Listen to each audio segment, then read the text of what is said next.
Magandang araw mga idol. Sa video na to mga idol, tatalakayin natin ngayon kung paano mapaganda ang tunog ng speaker. So, hindi na kailangan ng mahal na speaker na para gumanda ang tunog. Kadalasan maling setup lang ang dahilan kung bakit pangit or basag or mahina ang tunog. So, sa video na to, papakita ko ang step by step guide kung paano mapaganda ang tunog ng speaker mula basic setup, equalizer hanggang proper listening tips. So, unang step mga idol, i-check natin yung audio source, no? Ito pinaka-importante, no? So, una sa lahat, kahit gaano kagandang speaker, kahit pangit ang source, pangit rin ng tunog, no, ng kinalabasan. So, ito gawin natin, no?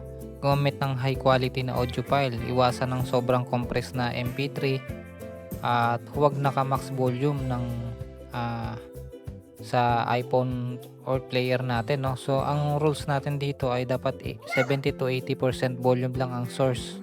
For example, dun sa mismong cellphone nyo dapat mga 70 to 80% lang na yung volume dun bago kayo mag-adjust dun sa amplifier or sa equalizer, no.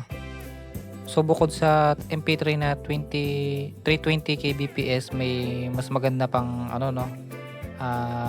file, yung mga original katulad ng WAV tsaka yung FLAC, yung mga lossless music, no. Ayun yung mga original file ng music. So napakaganda ng quality nyo na yung bitrate tsaka yung high resolution talaga, no. So yun dapat yung i-play natin. So kadalasan niya makikita or mapi-play natin sa Spotify, no.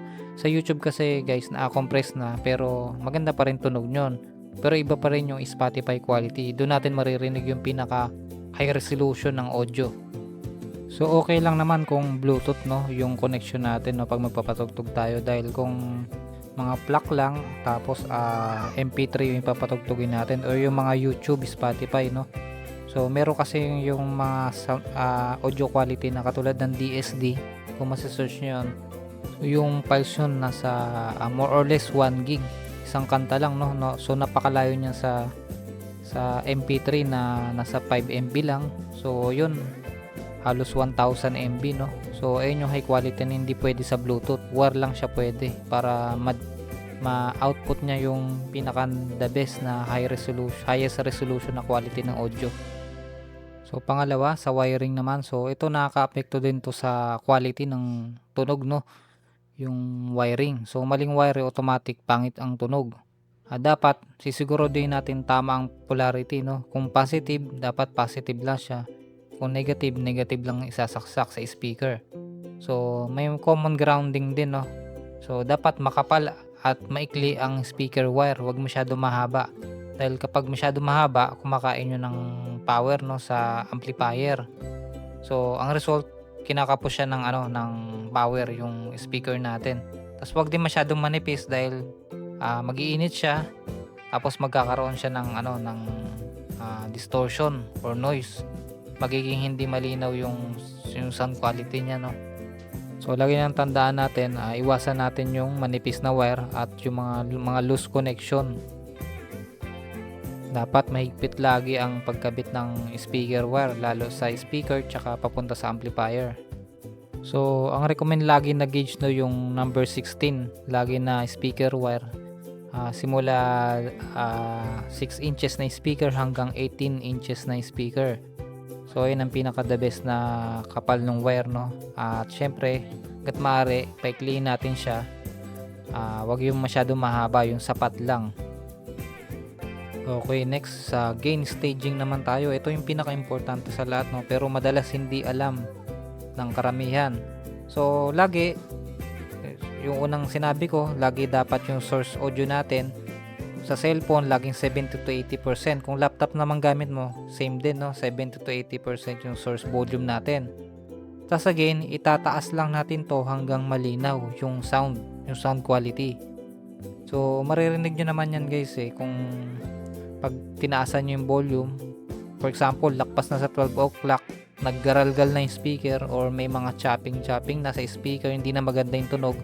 So automatic, hindi ka na pwede lumakpas do sa volume na yun, no. Dapat doon mo lang siya hanggang sa malinaw siya na volume. Hanggang doon ka lang. Huwag mo na ilalakasan dahil pwedeng masira na yung speaker mo or yung amplifier mo. So isa doon sa dalawa, pwedeng underpower or overpower. Tinalakay natin yan sa ibang video natin. So So lalagay ko na yung link sa description kung ano yung overpower at saka underpower. Kung merong katulad yan yung graph na sa amplifier nyo, kung yung merong ganyan no, para makikita nyo yung red tsaka green. So pag nag-red dyan, ibig sabihin na peak na yon. So hindi ka na pwede dapat lumakpas doon. No? Merong amplifier na ganyan, lalo na yung mga lumang amplifier na class A. O class B, meron pang ganyan. No? Okay, next naman natin sa basic EQ setup. Ang EQ guys ay hindi ay pang-ayos lang, no? Hindi to pampalakas ng sounds.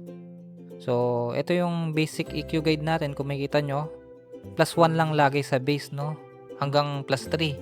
So, pag lumakpas ka na dyan guys, automatic yan, garalgal na yung ano mo, yung whooper mo or subwooper. Kung anong ilagay mo dyan, no? Tapos sa mid naman, dapat kontrolado. Dito nagpi-feedback guys, no? Dapat hindi masyadong mataas yung mid. Tama lang guys. Maririnig nyo naman yan guys eh. Kapag nagpi-feedback or magulo painggan, masakit sa tenga, yung sobrang taas nung ano niya, mid niya, hindi na siya dynamic. So, hindi maganda sa tenga guys pag pinainggan nyo. So, yun, dapat hinaan natin to, yung mid natin. Sa treble naman guys, yung para lang to sa clarity. Hindi yung sobrang sharp or yung over na sa kalansing guys, masakit na sa tenga pag ganun, no? So dapat i-adjust natin siya ng paunti-unti. Yung sapat lang sa tenga natin, hindi masakit sa tenga. So ganun. Kapag nag-EQ kapag nag-EQ kayo, bawasan muna bago magdagdag. So dapat i-0-0 muna natin 'yon. Tapos i-adjust natin paunti-unti, no? So lahat yon, yung bass, mid, treble, i-0 muna natin yon. Tapos tsaka natin itaas. So karamihan ng mga ginagawa ng mga expert or kahit sino na marunong na, so ang ginagawa nila, tina-12 o'clock kagad nila yung mga EQ na yan, no? Saka sila mag-a-adjust kung bababa nila or itataas nila from 12 o'clock. So yun, tip ko lang yun guys.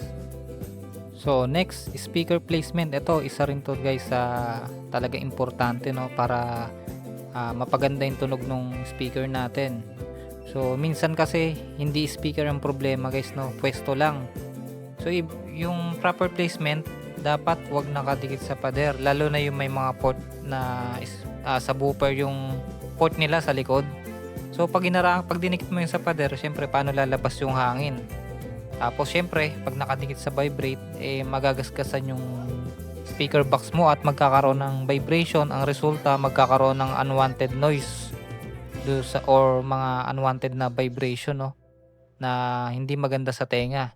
So pangalawa, yung dapat naka-ear level lang yung tweeter natin, no.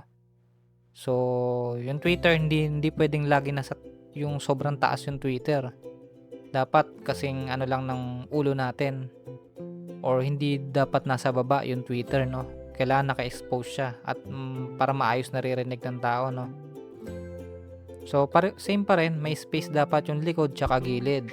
Yung kumbaga pag nilagay may speaker, dapat may space sa likod, may space sa gilid para mas gumanda pa yung tunog nila, no? Kasi kinukulob lagi yan yung speaker para mas maganda yung ano niya, yung produce ng sound. So alam niya naman, pag kinulob natin yung speaker, mas gumaganda pa yung bass niya. Lumalalim yung frequency lalo. At syempre kanalabasan yun, maganda yung tunog. So mali ang pwesto, boomy or patay na ang tunog. So iwasan natin yan guys. Okay, ito matching ng amp at saka speaker. So hindi lahat ng speaker guys bagay sa lahat ng amplifier, no? So lagi natin i-check dyan yung impedance. Kung 4 ohms ba siya o 8 ohms. Dapat sa power handling, tapos yung sensitivity. So mali ang match, basag o sira yung ano nyo, yung speaker nyo. So ganun kinalalabasan nyo. Kung makikita nyo dyan sa picture, kung 8 ohms yung amplifier, dapat 8 ohms din yung speaker. So dapat hindi sila magkaiba, no? So meron din naman amplifier na hanggang 4 ohms yung maximum nila na kaya, no? So kung ganun, 4 ohms, pwede rin yung 4 ohms na speaker hanggang 8 ohms pataas. So kasi ang mababa na value na ohms, ibig sabihin ay yung mataas na power handling na nilalabas ng amplifier. So sa ohms, pag mababa ang value, mataas siya na power na nilalabas. So ganun siya guys, no? Basta sa power handling naman, kung 100 watts yung amplifier, dapat 100 watts din yung speaker. So pwede rin naman mas mataas ng 20% yung amplifier, no? So ayan, isa yun sa rules, no? 100 watts yung speaker, dapat 100 watts to 120 watts yung amplifier. So for example, 500 watts yung speaker, dapat 600 watts yung amplifier. 500 to 600 watts. So ganun siya. So ganun guys. Dun din sa sensitivity, dapat match siya dun sa amplifier, no? Kung 87 dB yung kaya ng amplifier, dapat 87 decibel din yung speaker, no? Yung ikakasa natin. Or wag naman masyadong mataas, no? Pwede rin naman lumagpas ng katulad hanggang 90, 92, ganyan. So, or below 87. So, basta wag lang masyadong malayo yung pagkalagpas niya, no? So, kung makikita natin dyan, wrong kapag 85 dB yung amplifier tapos kinasama mong speaker 100 dB. So, hindi siya match. Dapat match lang tayo. Okay, bandang huli, tayo pa rin ang mangingilatis, no? Kung okay ba yung tunog ng speaker gamit yung tenga natin, no? So, wag puro tingin sa knobs, no? Dapat magte-test tayo ng vocals. Tetest natin yung mga kanta na maganda, katulad ng mga acoustic music. Kung gusto natin marinig yung mid niya, dapat mga instrumental yung i-play natin. Kung gusto naman natin marinig yung bass niya, kung balance ba, syempre patugtugin natin yung mga punchy na bass, no? Pero balance, or di kaya magpatugtog tayo ng low frequency bass kung kaya ba ng speaker natin, no? So, depende naman yan sa speaker. So, kung malinaw kahit mahina, so, kinalabasan yun guys, tama ang setup natin, no? So, lagi natin ipapriority yung balance at malinaw bago tayo maglakas ng volume. So, common mistake pag-usapan natin, no, to avoid. Wag lagi magmamax ng volume.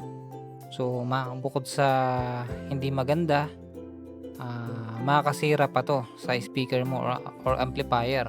So wag din sa over EQ, no? Sa nabanggit ko nga kanina, sa bass hanggang plus 1 to 3 lang, tapos sa mid kayo na magtansya ng bahala, no? Dapat malinaw yung boses at klaro yung kalansing niya.